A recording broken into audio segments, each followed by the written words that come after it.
Hello everybody, Leo Babauta from Zen Habits here, and in this video I'm going to talk about minimalism. And what is it? How do you do it? What are some, things to know about minimalism?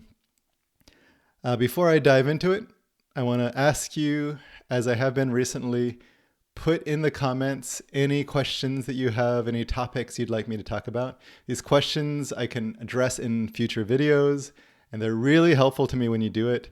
And I read every single comment. So please post into the comments. It really helps me out. Okay, minimalism.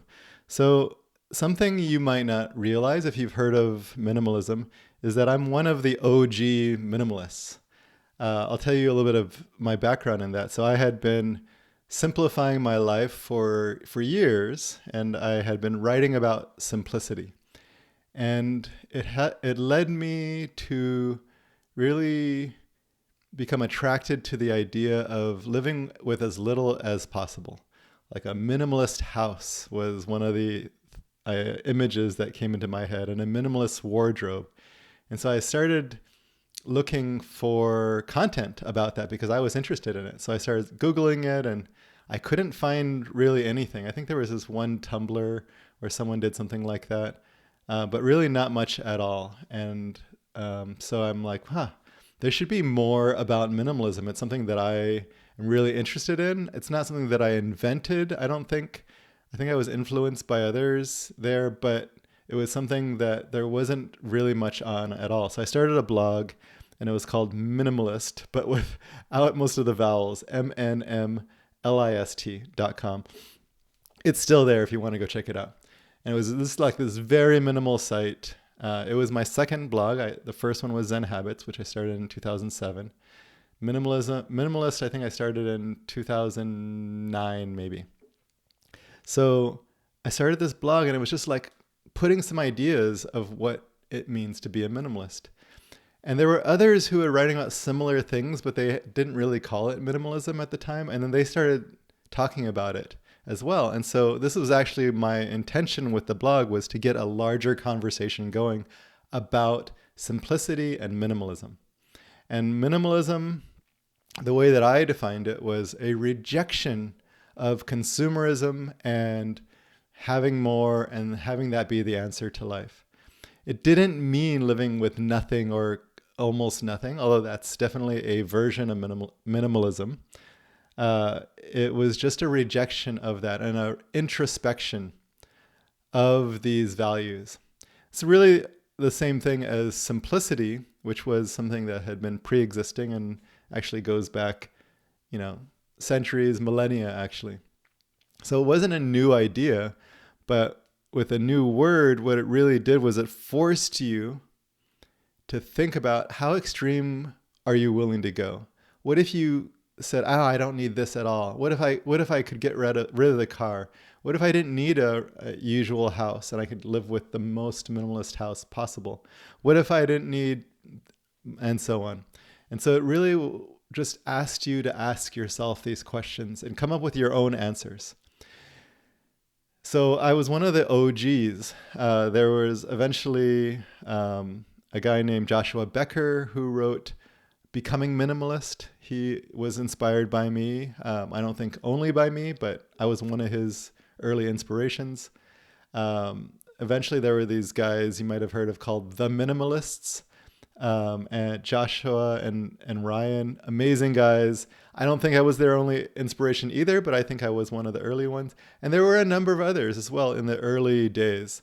And so this conversation got started. Joshua and Ryan did a Netflix documentary about it, which was amazing. And I got to be in it. And so it was really cool because people were talking about this in a new way.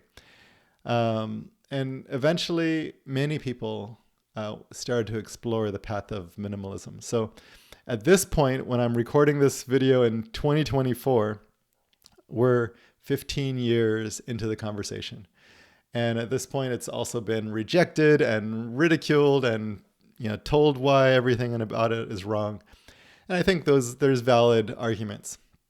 But what I wanted to talk about in this video is that I still believe that there are things about it that are genuine and useful. And so I'll talk about that a little bit, and then how you might go about this. So the thing that I think is genuine is that, again, it is a rejection of our norms.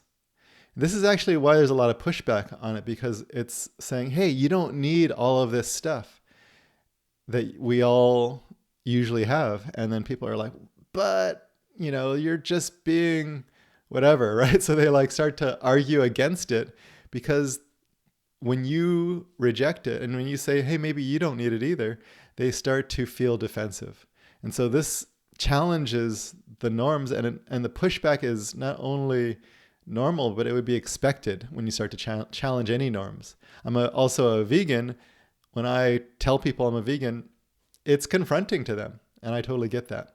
I'm not here to judge them. I'm just here to say, hey, I question these things, the things that we think are normal. In another arena, education, me and my wife unschooled our kids, 4 of our kids, and that was a confronting thing for a lot of people, especially parents who put their kids through regular school. And so I totally get all of that. And that's what minimalism does, is it confronts people, not intentionally in an aggressive way of judgment and like you're wrong and let's stir everything up in your life. More just because like I'm willing to question these things, it's going to be confronting to others. So I actually think it's a valid questioning of what we consider normal. I think questioning, do we need this many clothes? Do we need to be buying stuff on Amazon all the time? I think it's valid. And I think it's something that it's useful for me to come back to every now and then. What minimalism, I don't know why my tongue keeps tripping over that word. What minimalism isn't is having to live with nothing. Like have, 2 things in your house, or have a wardrobe with just like one outfit. It's not about going to extremes. Although, that is a version of it. And I do think that if people choose that, that's totally fine. I think it's a cool thing to like say, hey, I only have 4 things in my life. Great. Like, I think that's amazing. That's not how I live. I have stuff in my life. And so it's not about extremes. It's not about like showing off how little you have, although that's, sometimes a part of it. We're human. It's like, oh, cool. Look at how little I have. Cool. Yeah. I've done that too. And so I don't think that there's anything necessarily wrong with that. It's a little bit obnoxious, but that's not really what minimalism is about.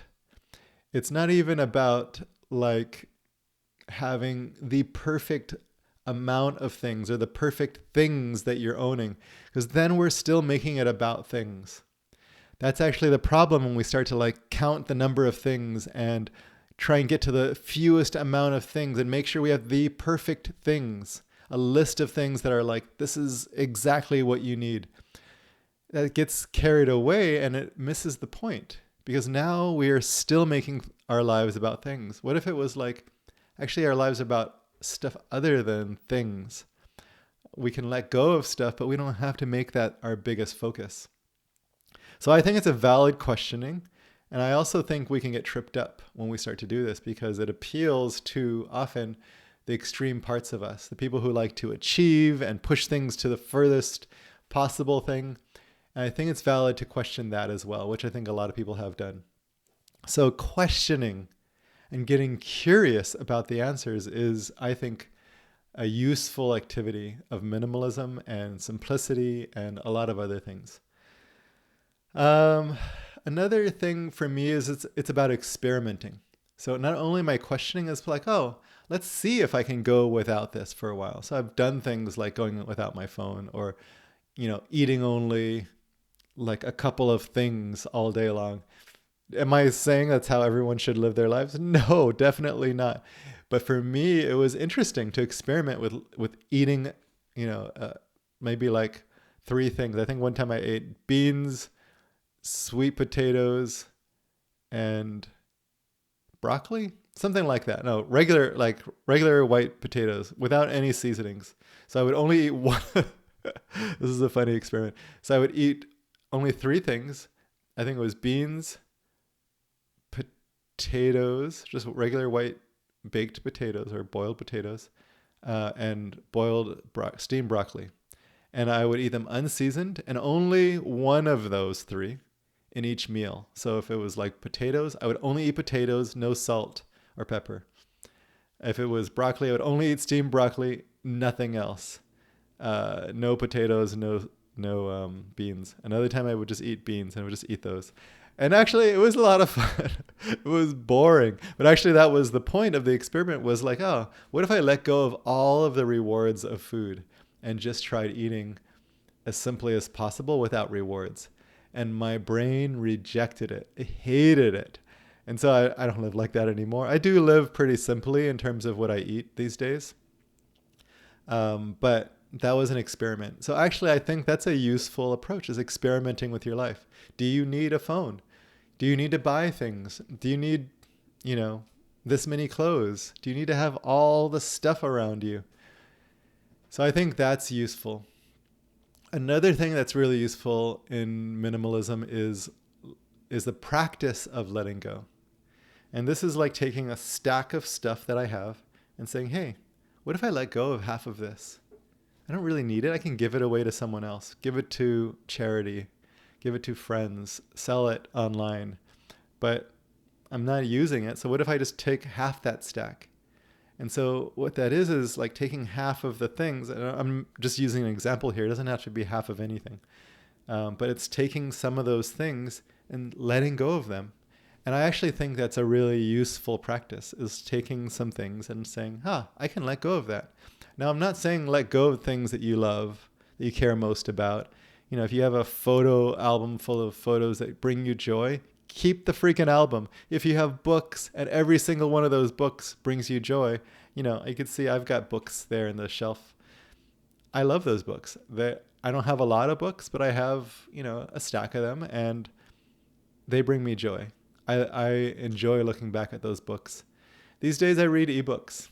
So I don't collect a lot of books, but there are some that I like to have in, physical form, and I like that. So I don't get rid of everything, but letting go is saying, hey, maybe there are some things that I could let go of, and my life could still be of good quality, maybe even higher quality.